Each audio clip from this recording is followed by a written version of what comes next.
Assalamualaikum warahmatullahi wabarakatuh. Halo teman-teman, perkenalkan nama saya Devi Dwi Rahayu dengan NIM 205211269 dari kelas MBS 6I. Di sini saya akan membuat vlog untuk memenuhi tugas UAS Bisnis Internasional dengan tema kegiatan perusahaan dalam bisnis internasional. Adapun pada kesempatan kali ini saya mengangkat toko Bujayus Official yang berlokasikan di Solo, yang mana usaha ini sudah tembus di pasar internasional. Untuk mempersingkat waktu, langsung saja ke pembahasannya. Jadi, sebelum masuk ke topik pembahasan utama, aku akan membahas dulu nih sedikit mengenai ruang lingkup perdagangan internasional dan juga apa saja kegiatan perusahaan pada bisnis internasional. Perdagangan internasional merupakan sejumlah transaksi perdagangan atau jual beli di antara pembeli dan penjual, atau yang dalam hal ini satu negara dengan negara lain yang berbentuk ekspor dan impor pada suatu pasar demi mencapai keuntungan yang maksimal bagi kedua belah pihak. Sementara bisnis internasional merupakan seluruh transaksi bisnis oleh swasta dan pemerintah yang melibatkan dua atau lebih negara. Adapun aktivitas bisnis internasional diantaranya adalah ekspor, impor, lisensi, waralaba, dan kontrak manajemen. Untuk kegiatan usaha mencakup produksi dan distribusi. Dalam produksi, kegiatan yang dilakukan oleh perusahaan adalah di mana sumber daya yang ada di perusahaan dikelola secara terkendali serta menghasilkan nilai sesuai dengan kebijakan perusahaan. Sementara, distribusi merupakan suatu kegiatan perusahaan untuk memperlancar serta memudahkan penyampaian barang dan jasa dari produsen ke konsumen. Terdapat beberapa tipe kegiatan bisnis internasional, diantaranya yang pertama foreign trade, yang kedua trade in service, yang ketiga portfolio investment, dan yang keempat direct investment. Selanjutnya akan dibahas mengenai kegiatan bisnis internasional pada toko Bujayus yang berada di kota Solo. Toko Bujayus merupakan bisnis perseorangan yang sudah berdiri sejak tahun 1990.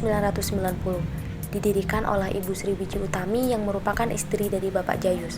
Pada awalnya, beliau berbisnis hanya menjual beras dan barang-barang kelontong.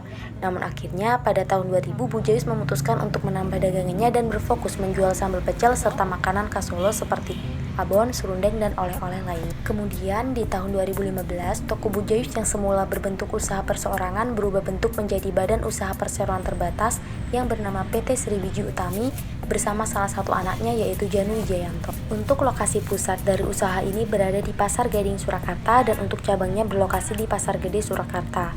Untuk lokasi cabang sendiri tidak menggunakan nama usaha seperti di pusat, yaitu dengan nama usaha Oleh-oleh Tiang Jawi. Adapun untuk alasan Bapak Janu membuat nama usaha yang berbeda, ya hanya sebagai strategi marketing saja. Untuk strategi pemasaran pada usaha ini dilakukan melalui offline atau berjualan di toko pusat dan cabang, online melalui website, sosial media, dan marketplace, sistem reseller atau affiliate, dan mengikuti event seperti pameran. Untuk awal usaha ini bisa tembus pasar internasional itu karena difasilitasi oleh Dinas Perdagangan Kota Solo dan Kementerian Perdagangan untuk mengikuti pameran internasional di luar dan dalam negeri. Baru setelah ini beliau mulai mengekspor produknya ke negara Singapura dan Malaysia sekitar tahun 2017. Pengiriman ke luar negeri melalui eksportir produk makanan yang pengirimannya via trading, Bapak Janu sendiri melakukan pengiriman melalui Pos Indonesia. Total karyawan pada usaha Bujayus Official ini terdiri dari 4 orang karyawan produksi dan 3 orang penjualan di toko. Media sosial dari usaha ini dihandle sendiri oleh Bapak Janu, dan untuk omset dari usaha ini per bulannya mencapai 150 juta. Toko Bujayus Official juga sering mengikuti event-event seperti waktu Muktamar Muhammadiyah dan juga acara Shopee UMKM Solo Go Export. Untuk produknya yang best seller itu terdiri dari sambal pecel dan kerupuk karak.